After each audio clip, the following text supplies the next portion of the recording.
ভেবেছিলাম যে 1 থেকে 1.5 ঘন্টার মধ্যে এই কাজগুলো সব শেষ হয়ে যাবে, তারপরে আমি আমার বাকি রান্নাটা করে নিতে পারবো। তবে যেটা ভাবে মানুষ তার বিপরীতটাই হয়। বাবা কিভাবে জল নামছে।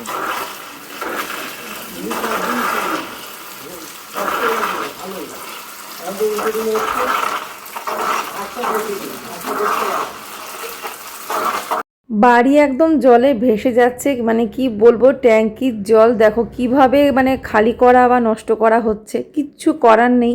ওরা কাজ করতে গিয়েই মানে ওই লকটাকে উল্টো দিকে ঘুরিয়ে দিয়েছিল, তারপরে পুরো ট্যাঙ্কির জল ওইভাবে খালি করে চারিদিকে নানান রকম কলটল খুলে রেখে তারপরে গিয়ে ওই লকটা লাগিয়েছে। তো এত গায়ে লাগছিল যে এতটা জল অপচয় করা হলো। তারপরে সমস্ত কাজ কমপ্লিট হলো। তো ওই যে এক্সট্রা কাজ পড়ে গেছিলো, এটা ভেঙে গেছে ওটা ঠিক করতে হলো, এই করতে করতে এমন টাইম হয়ে গেল। লাস্টে আমি আর তরকারি করতে পারিনি, ডাল আর ভাজা করে রেখেছিলাম, একটু আলু ভাজা পরে করে নিয়েছি খেতে দেওয়ার আগে, ব্যাস ওই দিয়েই দুপুরের খাওয়া দাওয়াটা হয়েছে। তো তারপরে টোটাল যা যা কাজ ছিল আমাদের ঘরের ভেতরকার সব কমপ্লিট হলো, মানে যেগুলোতে হাত দেওয়া হয়েছিল। তো তারপরে তো পরিষ্কার করতে হবে। তো কিচেনের কাজও কমপ্লিট, যা যা টুকটাক কাজ ছিল সবই কমপ্লিট হলো। তো এবারে পরিষ্কার করার পালা। তো সেই জন্য যা আছে কিচেনে যাবতীয় সব তো একসাথে পারবো না। যেগুলো মোটামুটি ধরো আমার সব সময় লাগছে, যেগুলো নোংরা হয়েছিল হাতের কাছে যেগুলো থাকে, সেগুলো একদম পরিষ্কার করতে নেমে পড়েছি, একদম কোমর বেঁধে, মানে যতটা পারবো করে নেবো, কারণ এগুলো দিয়ে আমাকে আবার কিচেনটাকে কিন্তু গোছাতে হবে। কিচেন কাউন্টার টপের ওপরে যেগুলো থাকে সেই কাউন্টারের ওপরে জিনিসগুলো কিন্তু আমাকে সবার আগে পরিষ্কার করে নিতে হবে, কারণ ওটা আগে আমার ওই জিনিসগুলো কিন্তু আগে আমাকে সাজাতে হবে, গোছাতে হবে। তারপরে ক্যাবিনেটের ভেতরে কি আছে সেগুলো কি বাদ দেবো, কি রাখবো, সেগুলো আমার পরিকল্পনা আছে। এখন যেহেতু মনা আছে, তো ওই একসাথে করে নেবো। একা আর কি এত শত জিনিসে কাজ করার, ওই জিনিসপত্র বাদ দেবো, রান্নাঘরে যেগুলো বেকার জিনিস সেগুলো আর রাখবো না। একা একা আসলে মানে সাহস পাচ্ছিলাম না, ভাবছিলাম যে এই কাজে হাত দিলে আমার রান্নাবান্না সব মাথায় উঠবে। তো ভেবেই রেখেছিলাম যে মনা আসলে তারপরেই করব। তো ও আসার পরে তো এই তো মিস্ত্রি কাজ চলছিল, তো ওই জন্য ওগুলো আর করতে পারিনি। তোমাদের আমি একদিন বলেছিলাম যে ক্লাটার ফ্রি করবো সব কিছু, সব ঘর কিচেন সব কিছু, তো সেটাও হবে। আগে দেখো যে পরিষ্কারগুলো করছি, আজকে আমি তোমাদের সাথে পুরো কিচেন, তারপরে সিঙ্ক এরিয়া, তারপরে ওয়াশ বেসিন এরিয়া, তারপরে আমার উইন্ডো যে জায়গাটা নতুন হয়েছে, টোটাল যা যা কাজ হয়েছে সবটা শেয়ার করব। একদম ঘুরে ঘুরে দেখাবো ডিটেলস তোমাদেরকে। অবশ্যই আমার সাথে থাকো, আর আশা করছি তোমাদের আজকের ভিডিওটা ভালো লাগবে। আমি পরিষ্কার পরিচ্ছন্ন কাজগুলো করে নিই। তো কাউন্টার টপটা দেখো পুরো ভালো করে স্কচ ব্রাইট দিয়ে লিকুইড দিয়ে পরিষ্কার করলাম, গ্যাস স্টোভটা পরিষ্কার করলাম, আর জিনিসপত্র যেগুলো তো ধুয়েই রেখেছি, মানে ধুয়ে মেজে রেখেছি। এবারে আমি এই এই ক্যাবিনেটের ভেতরে যে মশলার সব কন্টেনারগুলো থাকে সেগুলোকে সব নামালাম, নামিয়ে তারপরে তাকগুলো মুছে আবার ওগুলোকে মুছে গুছিয়ে নেব। আসলে এত ডাস্ট উড়েছে না, মানে হেন কোথাও নেই যে ধুলো বসেনি। প্রত্যেকটা ক্যাবিনেটের গায়ে গায়ে ধুলো, তারপরে মানে ফাঁক দিয়ে এখানে ওখানেও মানে ধুলো চলে গেছে ক্যাবিনেটের ভেতর সাইডে। আর ড্রয়ারে আমার মানে একটা পার্টিশন মতো করা ছিল, আমি যেখানে বাসন রাখি ওপরের ড্রয়ারটায়। তো ফলে কি হতো, ওই মানে পার্টিশনটার জন্য না আমার জিনিস রাখতে, ধরো বাসন রাখতে খুব অসুবিধে হতো। বা যদি মনে করি যে বাসন না রেখে আমি ওখানে ধরো মানে কিছু কন্টেনার রাখবো, তো সেগুলো মানে গ্রসারির জিনিসপত্র, তাও অসুবিধে হতো। তো সেই জন্য আমি মানে সুযোগ পেয়েছি, আমি জিজ্ঞেস করলাম যে এটা কেটে দিতে পারবে, বললো যে হ্যাঁ, তারপরে কেটে দিয়েছে। এখন আমার ড্রয়ারটা পুরো পরিষ্কার, কোনো পার্টিশন নেই, এবার স্পেসটা বেশ ভালো খোলামেলা হয়েছে। তোমাদের সেগুলো সব পরে দেখিয়ে দেবো। মানে এখন আপাতত ওপর দিকটা মানে যা কাজ হয়েছে সেগুলো বেসিকগুলো দেখিয়ে দেবো আজকের ভিডিওতে। পরে গুছিয়ে নেওয়ার পরে তো আবার তোমাদের সাথে শেয়ার করবই। তো যাই হোক, দেখো এখানে আমি তো ভালো করে পরিষ্কার করলাম। আর আমি পরিষ্কার করলে কীরকম মানে চাই বলো তো, একদম চকচকে, কোনো মানে দাগ ধোঁয়াশা দাগ থাকবে না, একদম নিট অ্যান্ড ক্লিন একদম ঝাঁ চকচকে চাই। সেই জন্য সেইভাবেই আর কি পরিষ্কার করলাম অনেকবার করে মুছে। তো আর কিছু কিচেন টাওয়াল কিনতে হবে, কারণ নষ্ট হয়ে গেছে আর কি কয়েকটা। আর কিচেন টাওয়ালগুলো না এবার আমি অন্যরকম নেব ভাবছি। তো দেখো এই জায়গাটা একদম পরিষ্কার করার পরে কত সুন্দর লাগছে। সবই খুব ভালো করেছে, শুধু হোয়াইট সিমেন্টটা দিয়ে যে আমার এই সিঙ্কের চারিদিকটা যে ওরা বর্ডারটা দিয়েছে একদিকে একটু নেমে গেছে, ওই জন্য মানে সিঙ্কের ওই জায়গাটা মনে হচ্ছে একটু বেঁকা বেঁকা। তো ওটা আমি ক্লিন করে দেবো, মানে একটুখানি প্রেশার দিয়ে কোনো একটা কিছু দিয়ে চেষ্টা করব ঠিক করা, যাতে ওই জায়গাটা মানে ঠিকঠাক লাগে আর কি। আর এই যে ক্যাবিনেটগুলো এবার ক্লিন করে নিচ্ছি। তো পরিষ্কার করা হয়ে গেছে, মানে সেই সন্ধে হয়ে গেল, বাইরে পুরো অন্ধকার এখন। তো আর এই যে তোমাদের দেখাচ্ছি যে কি কাজ হয়েছে, মানে কি করালাম কিচেনে, কিসের জন্য কি করালাম। তো দেখো এখানে যে আমার সিঙ্কটা ছিল, এই যে এইখানটায় ছিল, তোমরা যারা জানো যে গ্যাস ওভেন এখানে, তার পাশে এখানটায় সিঙ্কটা ছিল, তাই তো সেখান থেকে সিঙ্কটা সরে গিয়ে কর্নারে চলে গেছে। তো এখানে একটা অনেক বড় সিঙ্ক ছিল, যেটা আমার অনেক মানে প্রথমে যখন কিচেনটা আমার বানানো হয় তখন সিঙ্কটা এদিকেই ছিল। তো জলের কানেকশানের অসুবিধার জন্য কিন্তু আমি এখানে নিয়ে এসেছিলাম, তো তাতেও কোনো লাভ হয়নি। সেই মানে প্রচণ্ড ভুগেছি আর কি, জল নিয়ে, জল নিষ্কাশন ব্যবস্থা নিয়ে খুব সমস্যা ছিল আর কি। সেই জন্য এখান থেকে বড় সিঙ্কটা তুলে দিলাম, বাসন মাজার ব্যাপারটাই তুলে দিয়ে এইখানে এবার একটা ছোট্ট সিঙ্ক রইলো, জাস্ট আমার হাত ধোয়ার জন্য, রান্নার জল নেওয়ার জন্য, আর হচ্ছে সবজি টবজি ধুয়ে ফেলা এসবের জন্য। তো এই সিঙ্কটা কিন্তু খুব সুন্দর একটা সিঙ্ক বসিয়ে দিয়েছে। তো আমি বলেছি যে সিঙ্কটা নিচ থেকে বসাতে, গ্রানাইটটা উপরে থাকবে, তো সেই জন্য আমি যেরকমটা বলেছি সেইভাবে বসিয়েছি। আর এটা হচ্ছে স্টিকারের দাগ, যে সিঙ্কটা যেটা বসিয়েছে স্টিকারটা পুরো ওঠাতে পারেনি। তো এতক্ষণ তো এখানেই কাজ করলাম। আর এই যে কলটা, সিঙ্কের যে ট্যাপটা, তো খুব সুন্দর তোমাদের দেখাচ্ছি, যে এরকমভাবে ঘুরে গেলে এরকম জলটা পড়ছে। এই তো এটা খুব ভালো একটা লাগানো হয়েছে, জলের যে ট্যাপটা ভালো লাগানো হয়েছে, তো আগেরটার থেকেও এটা বেশি ভালো। আর বাকি এদিকটাতে আমি আর বাড়াইনি, কারণ চাইলেই কিন্তু এদিকটা বাড়াতে পারতাম, কিন্তু আমার প্রয়োজন নেই, তো ফালতু খরচ করে আবার একটা গ্রানাইট কেনার কোনো দরকার নেই। সেই জন্য আমি ওটাকে অ্যাটাচ করে দিয়ে এদিকটা ফাঁকা রেখে দিয়েছি। এই জায়গাগুলো এমনভাবে বানানো হয়েছে, ভেতরটা টাইলস বসিয়ে, যাতে পরিষ্কার পরিচ্ছন্ন করতেও কোনো অসুবিধা হবে না, ভেতরে শেলফ বসিয়ে নিলেও হবে। আর আমার ইচ্ছা আছে ওরকম কোনো কিছু করব না, আমার ইচ্ছা অন্য কিছু প্ল্যানিং আছে এর ভেতরে, কি মানে এই মাপের কিছু রাখার। তো ওই জন্য সেইভাবেই এই জায়গা দুটো করা হয়েছে, সেটা পরে ব্যাপার, যখন জিনিসগুলো রাখবো বা সাজাবো তখন দেখবে। আর এইখানটা আমি এরকমভাবেই রাখবো এখন, এখন আপাতত কিছু থাকবে। তো ভবিষ্যতে এই জায়গাটা দিয়ে, প্রথমে কথা ছিল এখানে ফ্রিজটা রাখার জন্য, কিন্তু ফ্রিজটা রাখার মতো অতটা জায়গা হবে না, যেহেতু আমার এই গ্রানাইটটা অনেকটাই বড়।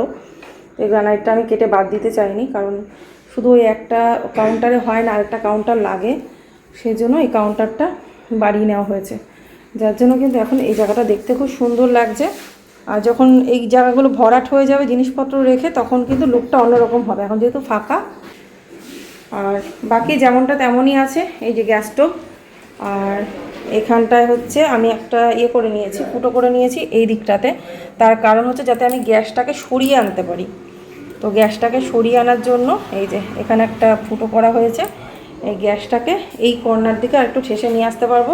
কারণ এই যে যেটা প্রথমে করা হয়েছিল না, তো এটা যারা করেছিল কাজটা ভুল করেছিল, তো দেখতেই পাচ্ছ এখানে একটা জয়েন্ট আছে, কারণ হচ্ছে গ্রানাইটটা ওরা ভুল কেটে ফেলেছিল, চওড়া গ্রানাইটটাকে সরু করে কেটে, মানে জাস্ট আমি গ্যাস স্টোভটা রাখতে পারবো ওই রকম মাপে গ্রানাইটটা কেটে, মানে তাড়াতাড়ি করে এখান দিয়ে ফুটোটা করে দিয়েছে। তো সেটা ও বাড়িতে ছিল না, আমিও তখন অত কাজ টাজ বুঝতাম না। পরে যখন বলা হয়েছে তখন ওনারা আবার গ্রানাইটটাকে পেছন দিক দিয়ে জয়েন করে চওড়া করে দিয়েছে, যার ফলে এই ফুটোটা চলে এসছে এইখানে, নাহলে এটা কিন্তু কর্নারেই ছিল আগে। তো সেই জন্য আমার অসুবিধা হয়, এই মাঝখানটা এরকম আছে বলে জিনিসপত্র রাখতে বা গ্যাস স্টোভটাকে সরাতেও অসুবিধা হয়, সেই জন্য আমি আবার সেই কর্নারে একটা ফুটো করিয়ে নিলাম। এটা আমি মানে বন্ধ করে দেবো, এটা গ্যাস স্টোভের নিচে থাকবে, দেখাও যাবে না, এটা হোয়াইট সিমেন্ট দিয়ে যা ভালোভাবে বন্ধ করে দেওয়া হবে। মানে এই যে সব কৌটোগুলো মেজে রাখলাম, দেখতেই পাচ্ছ, সব স্টোরেজ কন্টেনার, যেগুলো ধরো বিস্কিট থাকে, কিছু জিনিসপত্র ধরো যা যা ছিল, তেলের কন্টেনার ছিল, সল্ট কন্টেনার, যা যা ছিল সব আমি মেজে ঘষে পরিষ্কার করে রাখলাম। প্রচণ্ড ধুলো পড়েছে কদিন, পরিষ্কার টরিষ্কার করা হয়নি, এগুলো আবার নতুন করে ফিল করে সাজাবো। তো এখনও কিছুই সাজাবো কীভাবে সেরকম কোনো প্ল্যান করিনি, পরে দেখছি। জাস্ট তোমাদেরকে পুরো এরিয়াটা দেখিয়ে দিলাম, কিচেনের আমার কাউন্টার টপ কতটা কীরকম সেটা দেখিয়ে দিলাম। এই দিকটা হচ্ছে মেন দিকটা, তাই দেখালাম। তবে আমার যেহেতু আমার এটা নিয়ে এত চিন্তা নেই, কেন আমার এখানে যা যা আছে যথেষ্ট, যেহেতু আমার এই দিকে একটা কাউন্টার টপ আছে, সেজন্য আমি কোনো অসুবিধা নেই, যদি এটা একটু ছোটোও হয়, সেজন্য আমার যেহেতু এইদিকে একটা রয়েছে, তো সেই কারণে। তো এখানে দেখতেই পাচ্ছ ওদিকের জিনিস এদিকের জিনিস, সব জায়গায় জিনিস এখন এই এক জায়গায় হয়েছে। আর ওই ঘরে কিছু বাসন আছে, ওই যে দেখাচ্ছি তোমাদের, দেখতে পাচ্ছ ওই যে বাসন, তো ওখানে সব বাসন রাখা আছে, তার কারণ ওখানে ওই ঘরে রেখেছি বাসনগুলো, এখানে রাখা এত বাসন তো রাখতে পারবো না, কারণ ড্রয়ারগুলো সব খালি। ঠিক আছে, তো তোমাদের মোটামুটি দেখিয়ে দিলাম। এখন চলো ওই দিকটা দেখিয়ে দিই, তাহলেই হয়ে যায়। এই দিকটা লাইটটা জেলে দেখাই। এই যে এটা হচ্ছে আমার সিঙ্ক এরিয়া, বাসন মাজার জায়গা। ঠিক আছে, তো এই যে আমার পুরনো সিঙ্কটাই লাগিয়ে দিয়েছে, কিন্তু ফ্ল্যাশটা জ্বাল। এখানে লাইটটা কম তো একটু অন্ধকার অন্ধকার লাগছে। এখানে শুধুমাত্র বাসন মাজা হবে, আর নিশ্চয়ই শুধু বাসন মাজার জন্য না, এখানে অ্যাকোয়াগার্ড সেট করা হবে, অ্যাকোয়াগার্ড থাকবে আর বাসন মাজার জায়গা। তো এটা হচ্ছে সেই জায়গাটা। আর এখানে এই যে দুটো তাক বানিয়ে নিয়েছি, আমি বলেছি দুখানা তাক বানিয়ে দিতে। এই যে এখানে একটা আর উপরে একটা, এই যে এখানে দুটো তাক বানিয়ে দিয়েছে। আর এই কলটাও কিন্তু আমার আগের কলটাই, যেহেতু কলটা ভালো, কোনো সমস্যাই নেই, তো সেজন্য এই কলটাই লাগিয়ে দিয়েছে। আর আগের সিঙ্কটাই কিন্তু বসানো হয়েছে, শুধু এটাই দাগ হয়ে গেছিলো, এটাকে কিন্তু মাজতে মাজতে উঠে যাবে। আর এখানটা একটু কালো স্পট, তার কারণ ওখানটা একটু হালকা ক্র্যাক ধরা ছিল মনে হচ্ছিল, সেজন্য ওখানে এই হোয়াইট মানে এমনি সিমেন্ট শুধু দিয়ে জায়গাটা মানে ইয়ে করে ফিল করে দিয়েছে। আমার বাসনের বাস্কেটটাও থাকবে, আর উপরে এখানটা তো কালার হয়ে যাবে, এসব জায়গাগুলো এরকম থাকবে না, এই জায়গাটা কালার হয়ে যাবে, তখন আরও দেখতে আরও ভালো লাগবে কালার হয়ে গেলে। আর এখানটা থাকবে একটা অ্যাকোয়াগার্ড, তো এইভাবে। আর এই যে নিচে কোনো তাক করিনি, কিচ্ছু করিনি, ওখানে একটা শুধু ওই মার্বেলের টুকরো ছিল, আমি ওই জায়গাটা ঢেকে রেখেছি, ওখানে পয়েন্টটা করা আছে, মানে এর জল বেরোনোর যে পয়েন্টটা দুদিকেরই, মানে কিচেন থেকেও জলটা এদিক দিয়ে পাস হবে, এদিক দিয়েও পাস হবে, মানে এইভাবে এমনভাবে সুন্দরভাবে এবার করে দিয়েছে যাতে আমার কোনো দিনই কোনো সমস্যা আর হবে না। যা ছিল ছিল, যা ভুগেছি ক বছর ধরে, আর কোনো সমস্যা নেই। ফাইনালি এখন পুরোপুরি সমস্যা মিটে গেল। তো এবারে দেখো যে উইন্ডোটা, মানে ব্যালকনি কাম উইন্ডো, যে এরিয়াটা মানে সিঙ্কের পাশেই যে জানলাটা আছে, সেখানে দেখো এরকম মার্বেল বসিয়ে দিয়েছে হোয়াইট। তো দেখতে ওই জন্য আরও সুন্দর লাগছে, যখন এই গ্রিলগুলো কালার হয়ে যাবে তখন কিন্তু আরও সুন্দর লাগবে। আর আমি প্লান্ট রাখার আর দেরি করতে পারলাম না, কারণ এই জায়গাটায় আমি প্লান্ট রাখার জন্যই এরকমভাবে বানাতে বলেছি। তো সেই জন্যই গাছগুলো রেখে দিয়েছি, আরও কিছু গাছ কিনবো, ডেকোরেট করব। তো আমার তো ভীষণ ভালো লাগছে, সকলেরই খুব পছন্দ হয়েছে।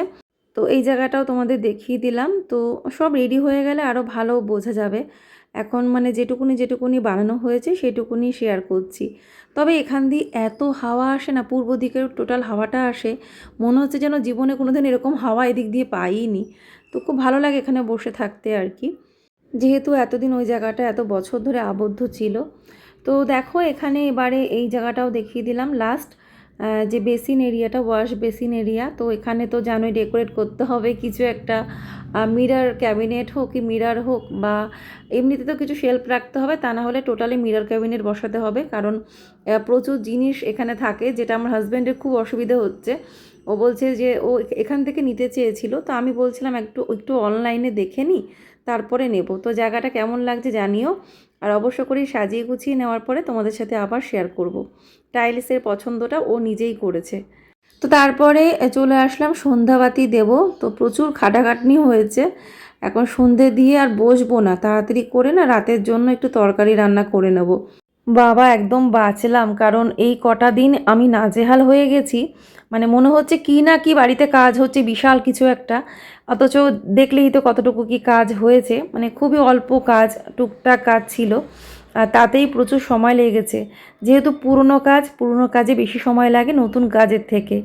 তো যাই হোক, দেখো এখন সন্ধেটা দিয়ে নিই, তোমরা দেখতে থাকো।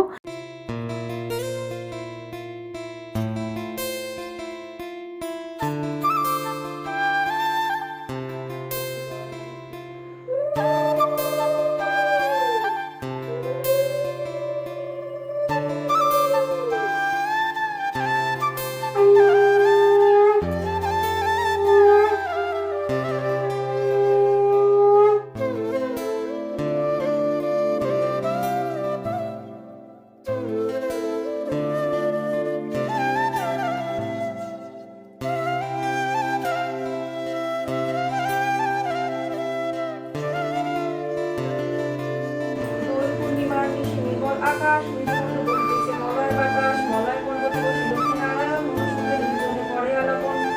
তো এইটুকুনি হয়তো তোমরা মিনি ব্লগে দেখেছো, যে সন্ধ্যাবেলা রুটিনটা তোমাদের সাথে আগের দিনের একটা শর্ট ভিডিওতে শেয়ার করেছি।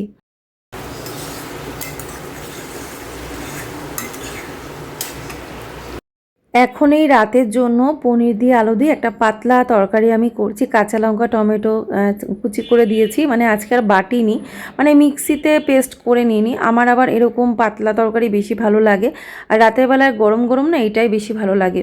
অত মশলা দিয়ে কষিয়ে সবসময় ভালো লাগে না, তো সেই জন্য একদম হালকা পাতলা মানে তরকারিটা করলাম। তো পনিরটা অল্প আছে, অল্প বলতে সবারই হবে 3-4 পিস করে, আর বাকি আলুটাই বেশি, কারণ পরের দিনের জন্য আমি আবার রেখে দিলাম। আর আমার কিন্তু রান্না হয়ে গেছিলো 8:15-র মধ্যেই।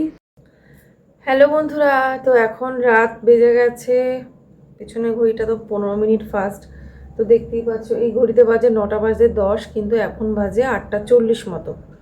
ঠিক আছে, তো টাইমটা দেখেই নি, না 8:36 বাজে। তো আমি এখন একটুখানি জাস্ট শুয়েছিলাম, কারণ আজকে দুপুরে একদম বিশ্রাম হয়নি, তো একটুখানি শুয়েছিলাম। তো এখন খাওয়া দাওয়া সারবো, মানে তো সেই জন্য একটু গরম পনিরের তরকারি করে নিলাম, এখন ওদেরকে খেতে দেবো, আমরাও খাওয়া দাওয়া সেরে নেবো। কথা বলছিলাম এখানে রেখে, কেমন একটা অন্ধকার অন্ধকার লাগছিল, সেই জন্য আবার হাতে তুলে নিলাম। তো এখন যাই ওদেরকে খাবার দিয়ে দিই, মানে রাতের খাবার দাবার সবাই কমপ্লিট করি। আজকে তাড়াতাড়ি শুয়ে পড়বো, সকালে ওদের স্কুল আছে। স্কুল তো প্রতিদিনই আছে, তবে হ্যাঁ স্কুল থাকাকালীন যত তাড়াতাড়ি শুয়ে পড়া যায় ভালো, ওদেরও সুবিধে আমাদেরও সুবিধে। কিন্তু তাও এক আধ দিন হয় না, সবসময় তো টাইমলি সব কিছু হয়ে ওঠে না, রাত হয়ে যায়। তবে আজকে আর পাচ্ছি না, আজকে তাড়াতাড়ি ঘুমিয়ে পড়বো। এখন খাওয়া দাওয়া সেরে মোটামুটি 10টার মধ্যে শুয়ে পড়বো, এটাই প্ল্যান আছে। ঠিক আছে, তো চলো বন্ধুরা, আজকের এই ভিডিওটা আমি এখানেই গলার মধ্যে বারবার করে আটকে যাচ্ছে কেন কথাগুলো কে জানে। তো আজকের এই ভিডিওটা আমি এখানেই এন্ড করে দিচ্ছি, আর বেশি বড় করব না, খাওয়া দাওয়া সেরে। আর তোমাদের সাথে তো শেয়ার করলাম কি কি কাজ হয়েছে ঘরের, তো মানে কি কি ভাঙা হয়েছে, কি কি নতুন গড়া হয়েছে, সবই তোমাদের এই ভিডিওতে দেখিয়ে দিয়েছি। তবে হ্যাঁ, এর আরও ভিডিও আসবে, ধরো সাজিয়ে গুছিয়ে নেওয়ার পর তোমাদের সাথে শেয়ার করব কি কি চেঞ্জ করব, হয়তো অনলাইনে কিছু টুকটাক জিনিস আমি আনাবো, সেগুলো দিয়ে একটু ডেকোরেট করব, সেগুলো আসবে পরপর ভিডিও, অবশ্যই তোমরা দেখতেই পাবে। কারণ এই কাজগুলো আমার নিজের মানে সংসারের জন্য করতেও ভালো লাগে, ঘরের জন্য, কিচেনের জন্য, আর ভিডিও করতেও ভালো লাগে, তো অবশ্যই সেগুলো তো দেখতেই পাবে। তো আজকের মতো এখানেই টাটা, সবাই ভালো থেকো। আর ভিডিওটা ভালো লাগলে অবশ্যই লাইক করো, আর নতুন ফ্রেন্ডরা অবশ্যই চাইলে সাবস্ক্রাইব করো। Tata, bye bye, Radhe Radhe, good night.